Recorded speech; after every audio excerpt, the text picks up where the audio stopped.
بسم اللہ الرحمن الرحیم۔ حضرات، آج مختصر بخاری شریف کی ایک حدیث مطالعہ کریں گے۔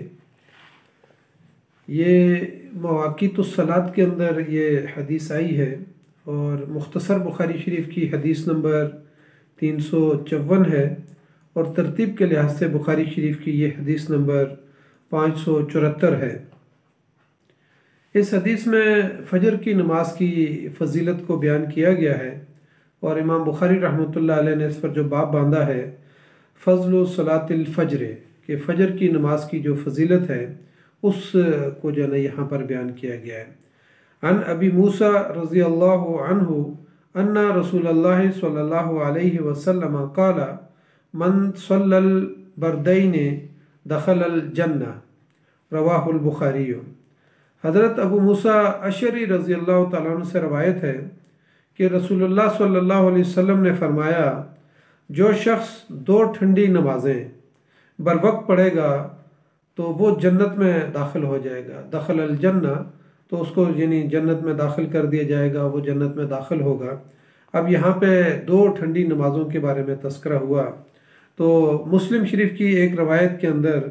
یعنی اس بردین کے مقابلے میں اس کی تفصیل بھی آئی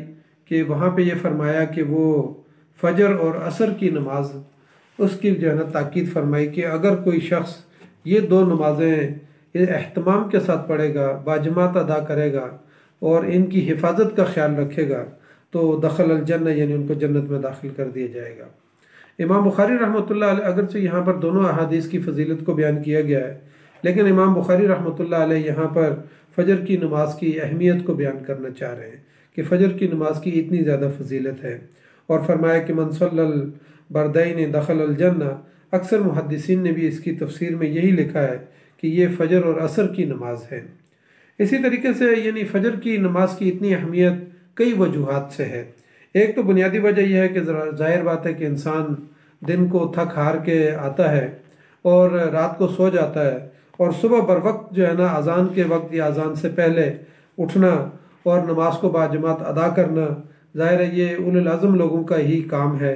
کہ وہ تہجد کے لیے اٹھیں اور اذان سے پہلے اٹھیں اور تہجد پڑھیں، اور اذان کے بعد جو ہے فجر کی نماز کا جو ہے نا انتظار کریں اور فجر کی نماز کو پڑھیں، اور فجر کی نماز کے بعد ظاہر ہے پھر مزید جو اولو العزم لوگ ہیں وہ اشراق تک بیٹھ کے اشراق کو ادا کر کے اپنے گھروں کو جائیں جب سورج طلوع ہو جائے۔ لیکن بہرحال یہاں پر یہ فرمایا کہ چونکہ نیند سے اٹھنا جو ہے نا انسان کا بیدار ہونا بڑا مشکل کام ہے، اس وجہ سے نبی اکرم صلی اللہ علیہ وسلم کی سیرت اور سنت جو ہے نا وہ ہمیں یہ بتاتی ہے کہ آپ صلی اللہ علیہ وسلم جب رات کو آرام فرماتے تو اس کا ایک باقاعدہ ایک خاص طریقے سے وضو کرتے، 2 رکعت نفل پڑھتے، اور پھر اس کے بعد جو ہے نا نبی صلی اللہ علیہ وسلم دعائیں پڑھتے اور قرآن مجید کی تلاوت کرتے، اور پھر دائیں کروٹ بستر کو جھاڑ کے دائیں کروٹ ہو کے سو جاتے تھے۔ اور نبی صلی اللہ علیہ وسلم اس موقع پہ جو دعا پڑھتے تھے، اللہم باسمک اموت و احیا، اے اللہ میں تیرے نام سے ہی مرتا ہوں اور تیرے نام سے ہی زندہ ہوتا ہوں۔ یعنی نیند جو ہے نا بذات خود ایک لحاظ سے انسان کی روح چلی جاتی ہے، اور نیند جو ہے نا انسان جو ہے نا سو رہا ہوتا ہے تو اس کو موت کے مترادف قرار دیا، اور بیدار ہونے کو زندہ ہونے کے مترادف قرار دیا۔ اسی طریقے سے جب نبی صلی اللہ علیہ وسلم صبح بیدار ہو جاتے تو بیدار ہونے کے ساتھ ہی جو ہے نا نبی صلی اللہ علیہ وسلم اللہ کی حمد و ثنا بیان کرتے اور فرماتے کہ الحمدللہ الذی احیانا بعد ما اماتنا و الیہ النشور۔ اور جبکہ سنن ترمذی شریف کی ایک حدیث میں نبی صلی اللہ علیہ وسلم کے الفاظ اس طرح سے بھی مسنون ہیں، جس میں فرمایا کہ الحمدللہ الذی احیا نفسی بعد ما اماتہا و الیہ النشور، یعنی فرمایا کہ یعنی یہ ترمذی شریف کی حدیث ہے، فرمایا کہ تمام تعریفیں اللہ ہی کے لیے ہیں جس کے نام سے میں یعنی جس نے میرے نفس میں یعنی نفس کو موت دی اور پھر اس کے بعد اس کو زندہ کیا، اور قیامت کے دن ظاہر ہے ہم سب کو جو ہے نا اسی کی طرف پلٹ کے جانا ہے، اسی کی طرف جانا ہے۔ تو یعنی اس طریقے سے جو ہے نا اور سب نفس نے اسی کی طرف سے اٹھنا، اسی کی طرف اٹھنا ہے۔ تو یہ یعنی فجر کی یعنی نماز کو اس وجہ سے اہمیت دی گئی۔ تو یہ دراصل ایک مرتبہ پھر جب انسان کو زندگی ملتی ہے تو اس کے نتیجے میں جو ہے نا یہ اللہ کا شکر ادا کرنا بھی، یہی فجر کی نماز جو ہے نا اللہ کا شکر ادا کرنا ہے۔ حضرت جریر بن عبداللہ رضی اللہ تعالیٰ عنہ فرماتے ہیں، ہم نبی صلی اللہ علیہ وسلم کے پاس تھے اور نبی صلی اللہ علیہ وسلم یعنی وہ کہتے ہیں کہ 14ویں رات تھی چاند کی، تو ہم نبی صلی اللہ علیہ وسلم کے ساتھ بیٹھے ہوئے تھے، تو 14ویں کے شب کی چاند کو دیکھ کر نبی صلی اللہ علیہ وسلم نے فرمایا، اس کی طرف دیکھا اور کہا کہ سنو، عنقریب تم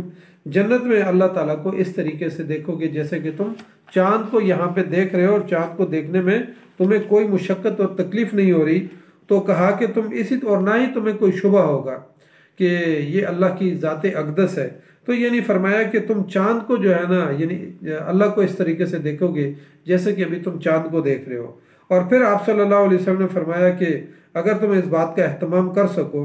کہ طلوع فجر، طلوع یعنی آفتاب سے پہلے اور غروب آفتاب سے پہلے جو ہے نا نماز پڑھنا تمہیں مغلوب نہ کر دے، اور فرمایا کہ تم ان دو نمازوں کو ضرور پڑھو۔ یعنی پھر فرمایا کہ آپ صلی اللہ علیہ وسلم نے پھر اس کے بعد سورہ طٰہٰ کی آیت تلاوت کی 130 نمبر، اور اس میں فرمایا کہ وَسَبِّحْ بِحَمْدِ رَبِّكَ قَبْلَ طُلُوعِ الشَّمْسِ وَقَبْلَ غُرُوبِهَا، یعنی کہا کہ پس تم طلوع شمس سے پہلے اور غروب شمس سے پہلے جو ہے نماز میں اپنے رب کی حمد و ثنا اور اس کی تسبیح پڑھو۔ یعنی دو نمازوں کے بارے میں خاص طور پر بڑا اس کو اہمیت دی گئی۔ تو یہاں پر بھی جو ہے نا اللہ تعالیٰ نے اس قرآن کی آیت کے اندر بھی یعنی قبل طلوع شمس و قبل غروبہا یہ بات فرمائی۔ دوسرے نمبر پر بردین کے بارے میں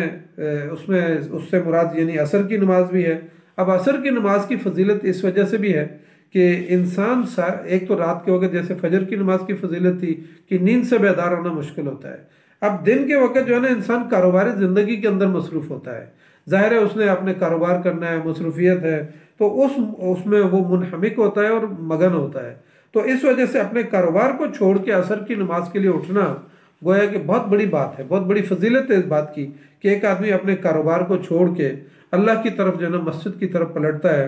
اور وہاں پہ جا کے اس وجہ سے اس کو بہت زیادہ فضیلت دی گئی کہ عصر کی نماز کی بھی بہت بڑی فضیلت ہے۔ اب ان دونوں نمازوں کی فضیلت ایک اور وجہ سے بھی ہے، اور وہ وجہ یہ ہے کہ دن کے فرشتے جو ہے وہ صبح کے وقت نماز میں حاضر ہوتے ہیں، اور جو رات کے فرشتے یعنی جو رات کے فرشتے ہوتے ہیں وہ فجر کی نماز میں جو ہے نا واپس اللہ کے پاس جاتے ہیں۔ اسی طریقے سے دن کے فرشتے عصر کی نماز تک کام کرتے ہیں، اور پھر جو رات کے فرشتے آتے ہیں وہ بھی عصر کی نماز میں حاضر ہوتے ہیں۔ یعنی ان دونوں نمازوں میں، فجر کی نماز میں اور عصر کی نماز میں، دن کے فرشتے اور رات کے فرشتے دونوں یعنی ان نمازوں کے اندر حاضر ہوتے ہیں۔ تو اس وجہ سے جو ہے نا ان کی ظاہر مزید فضیلت بڑھ جاتی ہے، کیونکہ جب اللہ تعالیٰ کے پاس یہ فرشتے ڈیوٹیاں کر کے چاہے وہ فجر کی نماز میں واپس جا رہے ہوں رات والے، یا دن کی ڈیوٹی کر کے جو ہے نا عصر کی نماز کے بعد فرشتے جو ہے نا اللہ کے پاس پہنچتے ہیں، تو اللہ تعالیٰ پوچھتا ہے اپنے فرشتوں سے، حالانکہ اس کو سب کچھ معلوم ہوتا ہے، لیکن حدیث میں آتا ہے کہ اللہ تعالیٰ اپنے فرشتوں سے پوچھتا ہے کہ تم نے میرے بندوں کو کس حال میں چھوڑا؟ تو وہ فرشتے کہتے ہیں کہ اللہ جب ہم وہاں پہ پہنچے تھے تو اس وقت بھی وہ نماز پڑھ رہا تھا، اور جس وقت ہم واپس آ رہے ہیں تو اس وقت بھی وہ نماز پڑھ رہا تھا۔ تو ان دونوں نمازوں کی فضیلت اس وجہ سے بھی ہے کہ ان دونوں، ویسے تو ہر نماز کے اندر فرشتے حاضر ہوتے ہیں، اور انسان کے کندھے پہ دائیں اور بائیں کندھے پہ فرشتے جو ہے نا وہ بیٹھے ہوئے انسان کے ہر عمل کو وہ نوٹ کر رہے ہوتے ہیں اور وہ لکھ رہے ہوتے ہیں، لیکن خاص طور پر ان دونوں یعنی نمازوں کے اندر جن کو بردین کہا کہ ان نمازوں کے اندر جو ہے نا اہتمام کے ساتھ جو ہے نا یعنی ان کو پڑھنے کے لیے تاکید کی گئی نبی صلی اللہ علیہ وسلم کی طرف سے، اس وجہ سے جو ہے نا اس میں فرمایا کہ دخل الجنہ، جو یہ دو نمازیں پڑھے گا دخل الجنہ، تو اللہ تعالیٰ اس کو جنت میں داخل کر دے گا۔ اسی طریقے سے اگر ایک آدمی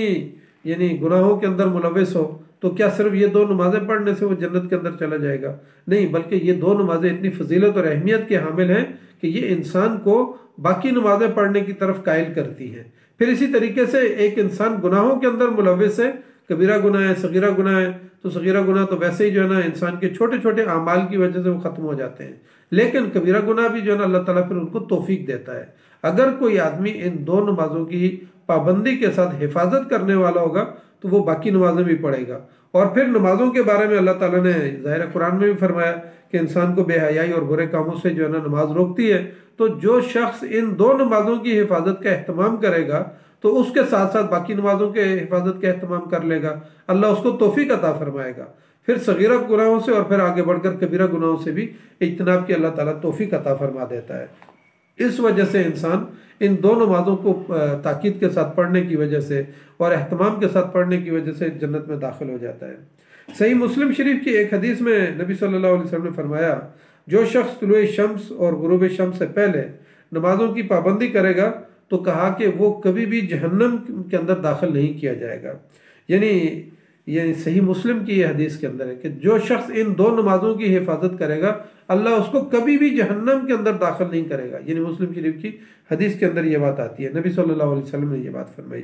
اسی وجہ سے امام بخاری رحمۃ اللہ علیہ اگرچہ دونوں نمازوں کی فضیلت ہے لیکن یہاں باب جو لے کر آئے ہیں اس میں یہ فرمایا کہ فجر کی نماز کی اتنی بڑی اہمیت ہے۔ اسی طریقے سے نبی اکرم صلی اللہ علیہ وسلم کے ایک صحابی ہیں فضالہ لیثی رضی اللہ تعالیٰ عنہ، انہوں نے کہا کہ میں نبی صلی اللہ علیہ وسلم کی خدمت میں حاضر ہوا اور ابھی وہ مسلمان نہیں ہوئے تھے لیکن کہہ رہے ہیں کہ میں اس موقع پہ جب میں اسلام قبول کر رہا تھا تو میں نبی صلی اللہ علیہ وسلم کی خدمت میں حاضر ہوا تو نبی صلی اللہ علیہ وسلم نے دیگر باتوں کے ساتھ ساتھ مجھے 5 نمازوں کی پابندی کرنے کی تلقین فرمائی۔ تو یہ کہتے ہیں کہ میں نے نبی صلی اللہ علیہ وسلم سے کہا کہ اللہ کے رسول صلی اللہ علیہ وسلم میں تو ان اوقات میں بہت مصروف ہوتا ہوں تو مجھے کوئی ایسی جو ہے نا جامع بات بتا دیں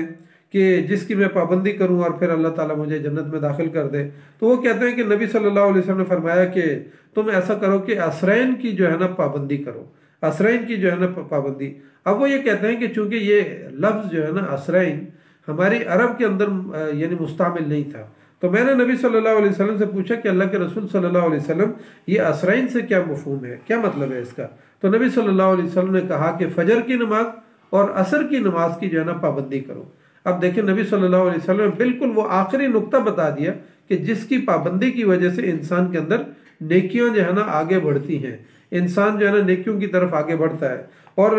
پھر اس کے بعد جو ہے نا یعنی یہاں پر اس سے یہ اندازہ ہوتا ہے کہ عصر اور فجر کی نماز کے لیے جو اصطلاحات یہاں پر استعمال کی گئی ان کو صلاۃ وسطیٰ بھی کہا گیا ہے، قرآن نے جو ہے نا صلاۃ وسطیٰ کی بات کی ہے۔ تو یہاں پر جو ہے نا نبی صلی اللہ علیہ وسلم کی احادیث کے اندر جو ہے نا بردین اور عصرین یعنی ان نمازوں کے بارے میں 2 اصطلاحات مزید یہ ملتی ہیں۔ تو یعنی ان نمازوں کی حفاظت ہمیں ویسے بھی تمام نمازوں کی حفاظت کرنی چاہیے اور ان کو مسجد میں ادا کرنا چاہیے، وقت کے اندر ادا کرنا چاہیے، لیکن بہرحال انسان کے اندر کوتاہیاں پیدا ہو جاتی ہیں اور نیند اس پہ جو ہے نا غالب ہو جاتی ہے۔ تو اللہ تعالیٰ سے ہم دعا کرتے ہیں کہ اللہ تعالیٰ ہمیں اپنی نمازوں کی حفاظت کرنے کی توفیق عطا فرمائے اور نمازوں کو جو ہے نا ہمارے لیے یعنی ایک اس طریقے سے کہ ہم مزید جو ہے نا آگے نیکی کے اعمال کر سکیں۔ ان 2 نمازوں کی وجہ سے باقی نمازوں کی حفاظت کریں اور ان تمام نمازوں کی وجہ سے ہم آگے بڑھ کر یعنی صغیرہ گناہ اور کبیرہ گناہوں سے بچنے کی اللہ تعالیٰ ہمیں توفیق عطا فرمائے اور پھر ان تمام عبادات کے ذریعے سے اللہ تعالیٰ ہمیں فریضہ اقامت دین کی جد و جہد کرنے کی توفیق عطا فرمائے، کیونکہ یہ تمام عبادات جو ہے نا انسان کے اندر ایک بڑا داعیہ پیدا کرتی ہیں، بڑا موٹیویشن اور جذبہ پیدا کرتی ہیں، اور وہ یہ ہے کہ ہم نے اپنی انفرادی زندگی میں نماز، روزہ، حج، زکوٰۃ اور جہاد کے ساتھ ساتھ ہم نے اس کے ساتھ مزید جو ہے نا اللہ کے دین کو غالب کرنے کی جد و جہد کرنی ہے۔ تو یہ تمام نمازیں ایک خاص بڑے کام کے لیے انسان کو تیار کرتی ہیں اور وہ یہی ہے کہ اللہ کے دین کو اس معاشرے کے اندر ہم نے غالب کرنا ہے۔ تو اللہ تعالیٰ سے ہم دعا کرتے ہیں کہ اللہ تعالیٰ ہمیں یعنی اسلام کے اجتماعی نظام کو آج پوری دنیا میں 1 انچ زمین کے اوپر اللہ کا دین پورے جو ہے نا طور پر غالب نہیں ہے۔ تو اللہ نبی صلی اللہ علیہ وسلم کی حالانکہ احادیث کے مطابق اور پیشنگوئیوں کے مطابق قیامت سے پہلے ایک مرتبہ پھر اللہ کے دین نے خلافت اعلیٰ منہاج نبوت کے مطابق قائم ہونا ہے۔ ہمیں اس کے لیے جدوجہد کرنی ہے، ہمیں اس کے لیے محنت کرنی ہے، کوشش کرنی ہے تاکہ ہماری سیاست کے اندر، ہماری پارلیمنٹ کے اندر، ہماری معیشت کے اندر، ہماری جو ہے نا تعلیم کے اندر، ہمارے اجتماعی نظام کے اندر اللہ کا دین جو ہے وہ غالب ہو جائے۔ تو اللہ تعالیٰ سے دعا کرتے ہیں کہ اللہ تعالیٰ ہمیں ایسی عبادات کرنے کی توفیق عطا فرمائے کہ پہلے مرحلے پہ ہم کبیرہ گناہوں سے، صغیرہ گناہوں سے بچیں اور اگلے مرحلے پہ اللہ تعالیٰ ہمیں بڑی جد و جہد کرنے کی توفیق عطا فرمائے۔ جزاک اللہ خیر۔ تو حضرات آپ میرے لیے بھی دعا کیا کریں اور میں پہلے بھی آپ سے درخواست کی ہے کہ آپ یہ ترتیب سے ہماری بخاری شریف چل رہی ہے تو آپ خود بھی اس کو سنیں اور اپنے گھر والوں کو، اپنے بچوں کو، اپنے خاندان کے لوگوں کو بٹھا کے جو ہے خود جو ہے نا متن لے کے بخاری شریف کا آپ اس کے سامنے رکھ کے جو ہے نا اس کا مطالعہ کر سکتے ہیں۔ تو اللہ تعالیٰ مجھے اور آپ کو ان احادیث کے اوپر عمل کرنے کی توفیق عطا فرمائے۔ جزاک اللہ خیر۔ السلام علیکم ورحمۃ اللہ وبرکاتہ۔